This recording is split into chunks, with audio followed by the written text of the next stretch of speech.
Komrat Devlet Üniversitesi ilerlediğer çalıştırmayı Türkiye'nin üniversitelerinden üreticiler, öğreniciler gelirler Gagauzya Erasmus Plus programmasına göre. Bugünkü günde Gagauzya'da üniversitede bulunan Türkiye'nin başka üniversitelerinden öğreticiler hem de studentlar angıları doktor stajını geçerler. Ben Komrat'a 1 Nisan 2026'da geldim ve 15 Nisan 2026'da buradan ayrılacağım. Gagavuzcayı ve Gagavuzları tanımak için, incelemek için Gagavuzcanın geçmişini, bugünü ve Gagavuzcanın korunması için yarınlarda neler yapılabileceğini incelemek için buradayım. Doktora stajım sürecinde de Komrat Devlet Üniversitesi'nde güzel akademisyenlerle tanışarak onların kıymetli bilgilerinden faydalandım. Ayrıca Komrat'ta Beşalma'daki müzeleri, Avdarma'daki müzeleri, Komrat'ın içerisindeki müzeleri, kiliseleri, burada kültüre ait olan restoranları, yani Gagavuz kültürünü tanıtan bütün her şeyi gözlemlemeye çalıştım. Ayrıca halk ile de Gagavuzca konuşma şansını yakaladım açıkçası. Fakat burada gördüğüm ve gözlemlediğim şu ki yaşlıların, yaşı ilerlemiş olanların Gagavuzcayı hala konuşuyor olması, fakat gençlerin özellikle Rusçayı tercih ediyor olması ve bu aslında Gagavuzcanın ve Gagavuzya'nın tüm dünyaya, tüm Türk dünyasına tekrar hatırlatılmasını ve Türklerin ve Gagavuzların tekrar işbirliği içerisinde diyaloglarının ve görüşmelerinin artırılmasını gerektiğini bana aslında vurguladı. Burada en önemli şey benim doktora için ve kendi akademik kazanımım için edindiğim bilgilerin dışında bizlerin, bilim insanlarının ve akademisyenlerin şu anda yapması gereken aslında en önemli unsur ne? Gençlerin Gagavuzcayı konuşur hale getirilmesi. Burada evlilik yaşı çok erken. Yani Türkiye'deki gibi değil. Türkiye'de 40 yaşında, 35 yaşında, 30 yaşında, 25 yaşında evlilikler olabiliyor. Ama burada insanlar 18-20 yaşında yuva kuruyorlar ve çok erken yaşta çocuk sahibi oluyorlar. Bu nedenle de gençler çocuk sahibi olurken, onları yetiştirirken de Rusçayla yetiştiriyorlar. Ve Gagavuzca neredeyse unutulmak üzere. Yani o yüzden Gagavuzcanın canlandırılması için Komrat Devlet Üniversitesi'nde tabii ki güzel bölümlerimiz var. Türk Dili ve Edebiyatı bölümü var ama daha çok öğrencinin Türkiye'den buraya gelmesi, daha çok insanın Erasmus'ta olabilir, eğitim görmek için olabilir, çeşitli burslarla staj için olabilir.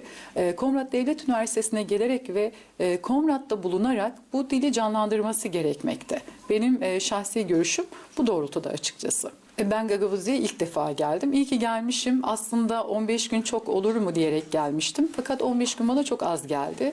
Ben Gagavuzya'ya tekrar gelmek istiyorum. Bu sefer gelirsem eğer doktora sürecinde 3 aylık şansımı kullanmak isterim açıkçası. Ve daha sonra doktora sonrasında da burada çalışmak, belki burada zaman geçirmek istiyorum. Çok güzel Gagavuz aileleriyle de tanıştım. Dostluklar da kurdum. Onları ziyaret etmeyi de düşünüyorum açıkçası. Türkiye'de halkın büyük bir çoğunluğu, neredeyse tamamı Müslüman. Gagavuz Türkleri ise Hristiyan, Ortodoks Hristiyanları.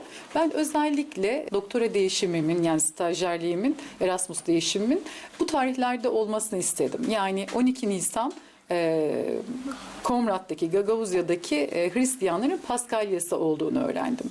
Ve hiç Paskalya'yı deneyimlemedim ve gözlemlemek istedim. Çünkü bu da kültürün, halk kültürünün bir parçasıydı.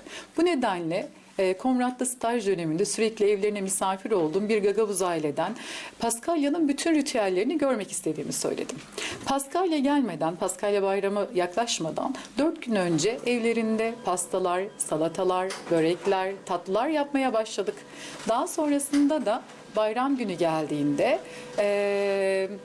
kilisenin önünden gelip geçerken kilisede çeşitli ayinlerin, işte çeşitli duaların yapıldığını gördüm ve merakla kilisenin içerisine girdim ve gerçekten halkın orada toplanmış olması beni etkiledi. Ayrıca ibadet şekillerinin de aslında İslamiyet'e çok benzediğini gördüm. Yani bu nasıl diyeyim, oradaki ibadet hareketlerinin Müslümanlıktaki namaz hareketlerine çok benzediğini gördüm ve gözlemledim. Çünkü bizler secdeye varıyoruz ama Ortodoks Hristiyanlar dizlerine doğru, aşağı doğru kapanarak çeşitli dini ritüellerde bulunuyorlar. Paskalya'nın olduğu gece, yani saat 12'de halk kiliseye akın akın gelmeye başladı. Ellerinde sepetlerle, şamdanlarla, ışıklarla, birçok böyle süslü eşyalarla, yemeklerle kiliseye geldiklerini ve ışıklarla kilisenin etrafında döndüklerini gördüm. Sonra Gagavuz aileyle sözleştiğimiz gibi o ortamı gördükten sonra eve gidip 2 saat uyuduk. Saat 2'de, gece saat 2'de tekrar kiliseye geldiğimizde etrafım böyle çok ışıklı, rengarenk, işte renkli yumurtalarla süslenmiş sepetlerle, Paskalya'yı temsil eden tavşan figürleriyle dolu böyle şenlikli bir ortam olduğunu gözlemledim. Sanki bir film karesinin içerisinde gibiydim. Çünkü bunu ben daha önce sadece filmlerde görmüştüm açıkçası. Tamamen bütün bahçeyi, kilisenin bahçesini dolaştım. Biraz kiliseye girerek ayinleri izledim. Fakat şöyle bir şey var burada. Paskalya'da kadınlar burada başörtüsü takıyorlar, etek giyiyorlar, omzu açık veya kısa kıyafetlerle kiliseye gitmiyorlar. Bu Müslümanlıkta da var, İslamiyet'te de var. Çok benzer bir kültür. Yalnız yanımda eşarbım vardı fakat renkli olması gerekiyordu. Siyah eşarp takmamamı söylediler. Bunun da sebebi Paskalya'nın yenilikler getirmesi, yeniliklerle böyle gelmesi olarak ifade edildiğini söylediler. Siyah giyenlerin ise orada işte diğer insanlar tarafından başsağlığıyla karşılaştığını söylediler. Yani eğer siyah giyersek bir yakınlarda bir kaybımızın olduğunu gösteriyormuş bu. O yüzden özellikle renkli kıyafetler giyilmesi gerektiğini söylediler. Gözlemlediğim kadarıyla kadınlar o gün kapalı giyiniyor, erkekler de kiliseye girerken şapkalarını çıkarıyorlar. Sepetlere gelince, sepetlerde bizim kültürümüzden farklı olarak şarap vardı mesela. Şarabın, işte tuzun, mumların olduğu bir dini bayram gözlemledim. Sepetleri sorduğumda bu sepetlerin rahipler tarafından belli bir saatte işte su serpilerek kutsanacağını, eve götürülüp bu yiyeceklerden yeneceğini ve bu bereketin sürdürüleceğini söylediler açıkçası. Hatta şöyle söyleyeyim, saat 2'de kiliseye gitmiştik. Saat 4 civarı rahipler yan yana sıralanmış insanların yüzlerine, sepetlerine sular serptiler ve mumları korudular insanlar, ellerinde yaktıkları mumları. O mumların asla sönmemesi gerekiyormuş. Hatta mumun sönmemesi için de Gagavuz aile benden yardım istedi. Onların mumlarını ben korudum. Daha sonra mumları söndürmeden eve gittik ve mutfağa bu mumları yaktık.